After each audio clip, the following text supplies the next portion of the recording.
Toda viúva perde o direito real de habitação. Quando a gente vai estudar sobre direito real de habitação, que está lá no artigo 1831 do Código Civil, é aquele direito da viúva continuar morando no imóvel, né?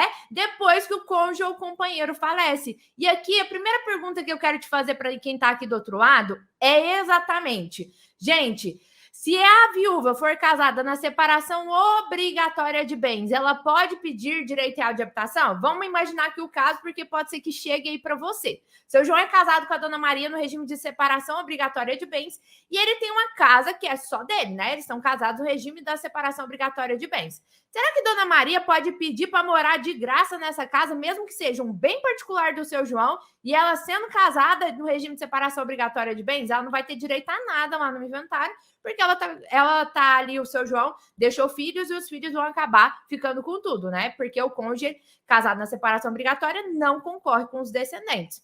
Pode pedir direito real de habitação? Ó, a Viviane mandou aqui que sim, né?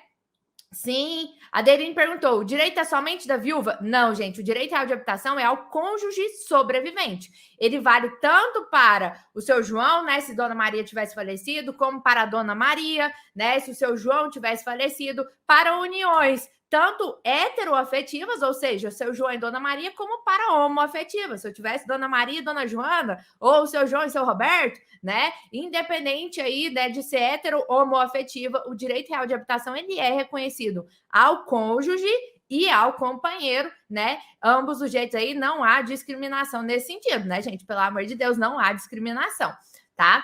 Mas quando a gente vai ler lá o artigo 1831 do Código Civil, ele fala que o regime de bens, ele não importa quando a gente fala de direito real de habitação. Então, a primeira regrinha que eu quero é que você nunca mais esquece, ó, muito importante, para você nunca mais confundir, não tem exceção. Qualquer regime de bens, seja da separação convencional, separação obrigatória, participação final nos aquestos, comunhão parcial, comunhão universal, independente do regime de bens, é possível que seja reconhecido o direito real de habitação ao cônjuge sobrevivente, inclusive sobre bem particular do seu João.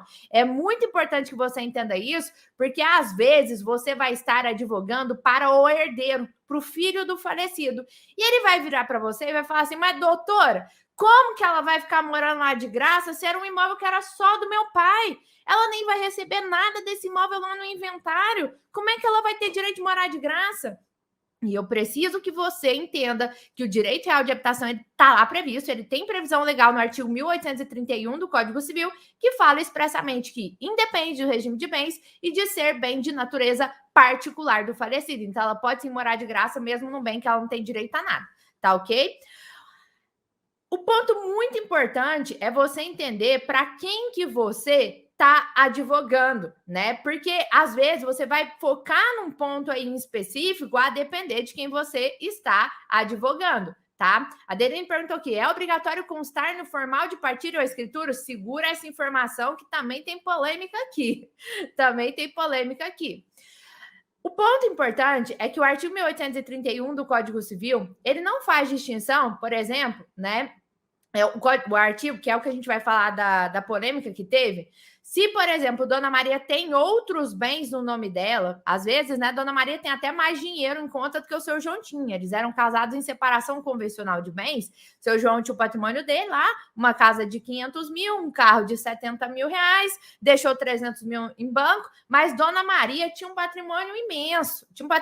Tinha 3 casas de 1 milhão de reais, um loteamento lá que valia 40 milhões, ela tinha muito mais dinheiro que ele. Mas a bichinha quer pedir direito real de habitação na casa que ela morava com o seu João, que era um bem particular do seu João. Ela pode fazer isso, gente? Mesmo ela tendo muito mais dinheiro no nome dela e tendo um vasto patrimônio aí, é muito importante você entender que sim, porque o artigo ele não faz essa menção de, não traz essa obrigatoriedade de Dona Maria não ter nenhum bem, nenhum patrimônio aí no nome dela, tá? É muito importante que você entenda isso e, né, o ponto que eu quero que você entenda é que o regime de bens não importa.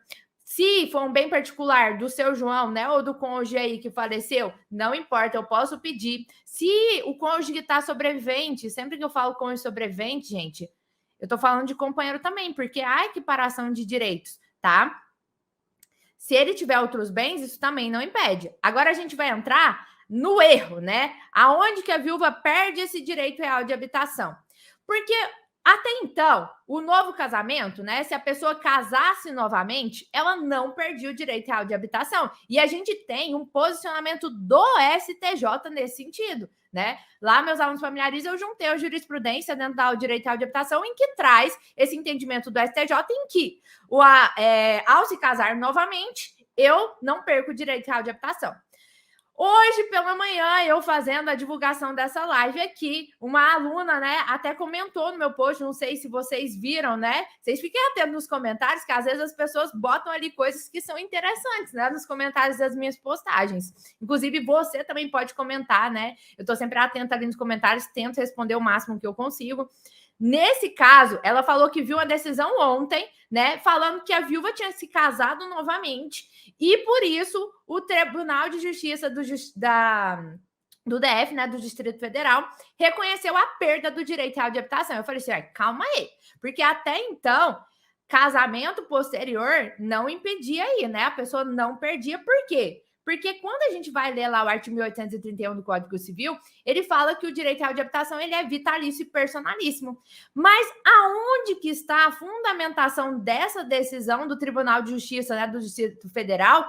Porque, na verdade, foi um acordo. Então, o próprio tribunal, ele negou o direito real de habitação, a parte recorreu e foi negado de novo em segunda instância. O que aconteceu naquele caso em específico? Eles utilizaram como fundamentação para negar, né, para extinguir esse direito real de habitação, exatamente a lei 9278, que é a lei que regulamenta a união estável, uma lei lá de 96. Qual o artigo dessa lei? Se vocês quiserem anotar aí, ó, lei 9278 de 96, lei 9278 de 96, no seu artigo 7º, parágrafo único, que fala, vou ler aqui o artigo para vocês. Dissolvida a união estável por rescisão, a assistência material prevista nessa lei será prestada por um dos conviventes ao que dela necessitar a título de alimentos. Parágrafo único. Dissolvida a união estável por morte de um dos conviventes, o sobrevivente terá direito real de habitação enquanto viver ou não constituir nova união ou casamento relativamente ao imóvel destinado à residência da família.